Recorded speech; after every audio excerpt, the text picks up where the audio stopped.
Everything Suspect Podcast is your boy Billy D. You know how we do. Like, subscribe, hit the bell. Let's get to it. Season 3, Episode 2. This is a topic that's a little weird, but I felt like it deserved a twist of perspective, right? So what we're going to be talking about today is what it means to be a sellout. Unfortunately, the word sellout is something that only exists within black culture. And it's unfortunate, right? Because I believe that by something that is so negative only existing in one culture, that means that if other people do it, they don't suffer the same consequences socially, right? But what I want to do in this episode is really get to the crux of what is selling out, and if a person is doing something that might be considered selling out, is it really selling out? So that brings us to QC Music, better known as Quality Control Music.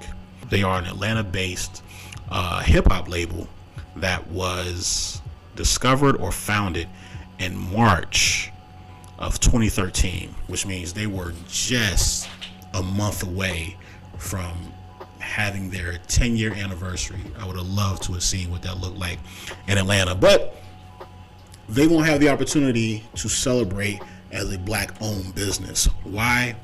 Because they were sold. The two gentlemen who actually run QC Music, they decided that they would allow Hybe, Hybe America, to come in and acquire Quality Control Music.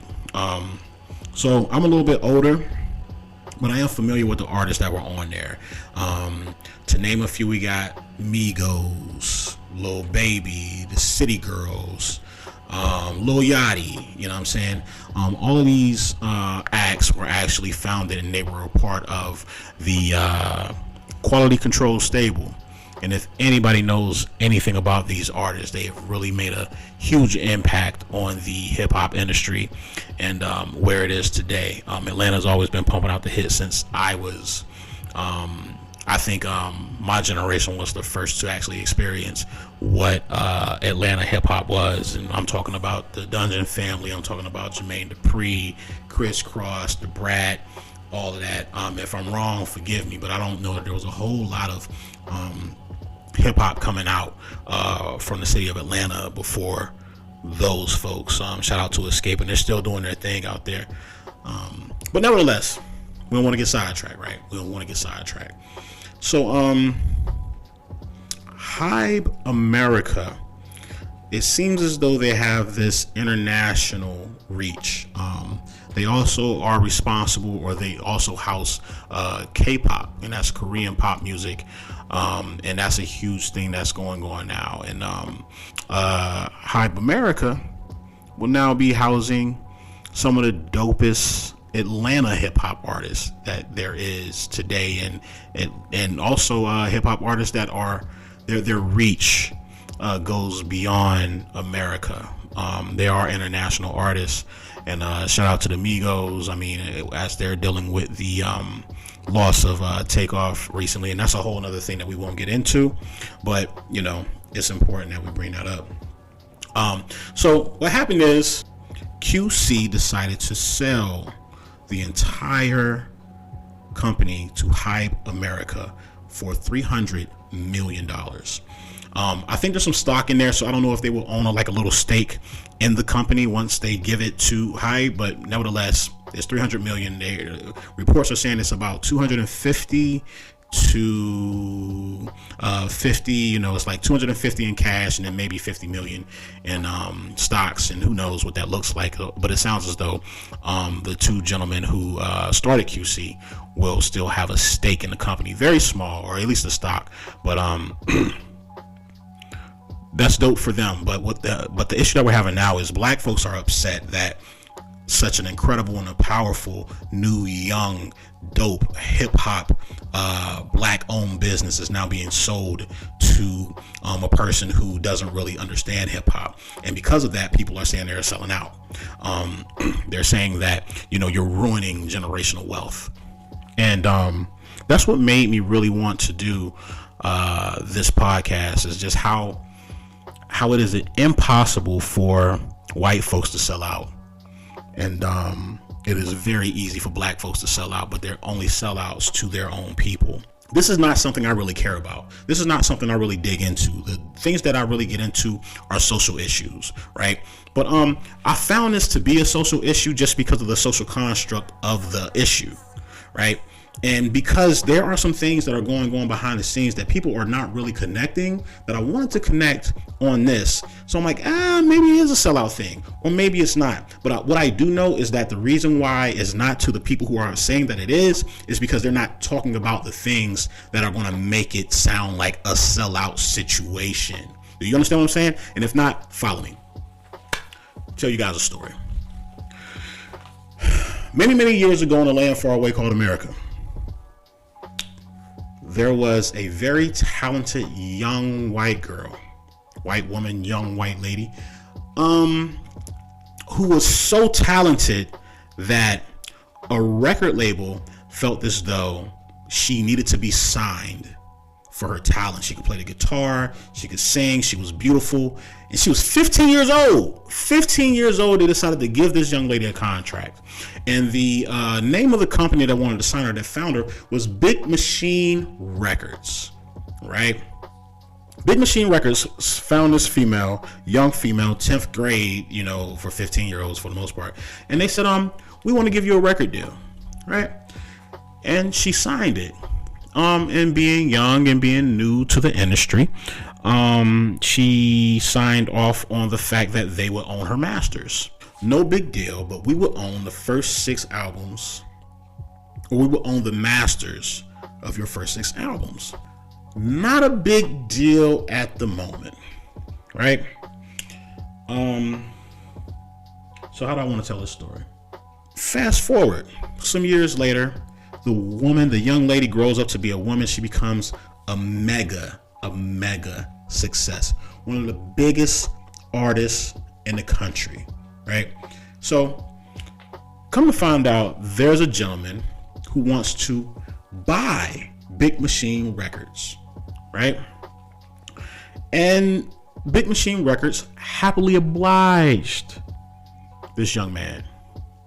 So when he bought Big Machine Records, that means he owned this young lady's albums, and she became a success in ways that people dream about that get into the record business. All right, so now it's time to spoil the story for those who don't know. The young lady's name is Taylor Swift, and the man's name is Scooter Braun. Right? So Taylor Swift wanted to get out of this deal. And when she could not get out of the deal, it was because the stipulations that Scooter Braun had put on Taylor Swift. He bought, or at least the catalog or whatever it was, it equated to $300 million. And he said, listen, I will give you your first 6 records back if you give me 6 more records. And I could be mixing it up, so I will say allegedly for all of these things, just because I want to keep the podcast up. This is fun. It's dope. We have fun. We educate ourselves, and it's a cool thing to do. But be that as it may, she wanted her first 6 records. He didn't want to give them to her. He told her, give me 6 more. You can have yours. She said that's unacceptable. So in lies the story. So for those who don't know, Taylor Swift found a loophole. That loophole was to record every album, all 6 records, all over again, because her fan base is so heavy that she knew that if she re-released records, just sing the same song over again, Her fans will buy it. She will own her masters, and what Scooter had would no longer be valid, right? But here's what's dope about Scooter.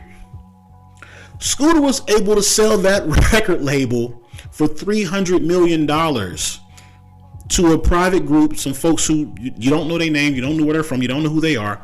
He sold his stake, he sold that company to them. So he was still able to take the money. He liquidated Taylor Swift's 6 albums to a tune of 300 M's. Why is this story relevant? Y'all gonna bug when I tell you this, because I don't think y'all know it, and this is the reason why I did the podcast. The person who runs Hype America, who just bought Quality Control Music, is one Scooter Braun. Let that sink in. The same dude who screwed over Taylor Swift is the same dude who just bought Migos, Daggone, Lil Yachty, City Girls. Now he owns that. He owns it, right? So in one instance, I would be okay with black folks who are saying that QC was sold out, or they were sellouts for whatever they did, because they sold it to a person who already screwed over Taylor Swift. But nobody's talking about that. Nobody's talking about that. They're only upset because a black company sold to a white person, or sold to what they think is a white company. And that's garbage. That's garbage. You know why it's garbage?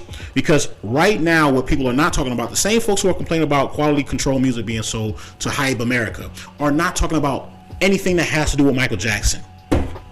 Why do I talk about Michael Jackson? Right now, Michael Jackson is selling, or the Michael Jackson estate is selling half of the catalog that the Michael Jackson estate owns to Sony Music for the tune or the number of somewhere in between $800 and $900 million. Nobody that's complaining about Quality Control's funky $300 million in comparison to Michael Jackson's Sony deal of $900 million. 3 times more, almost $1 billion. And to add insult to injury, Sony is the company who Michael Jackson worked his behind off to get away, or to get out of the deal that he signed. He is on record of saying some real crazy stuff about Sony Music, and not only how they stifle artists, but how they really cripple black artists, right? So my issue that I have is, you have one artist right here who is way bigger than the Migos, than Lil Yachty, than the City Girls, than anybody combined on Quality Control Music, who says Sony Music is killing me, they're dogging me. He was a black man. I don't care what he looked like when he passed. All I know is how God made him. And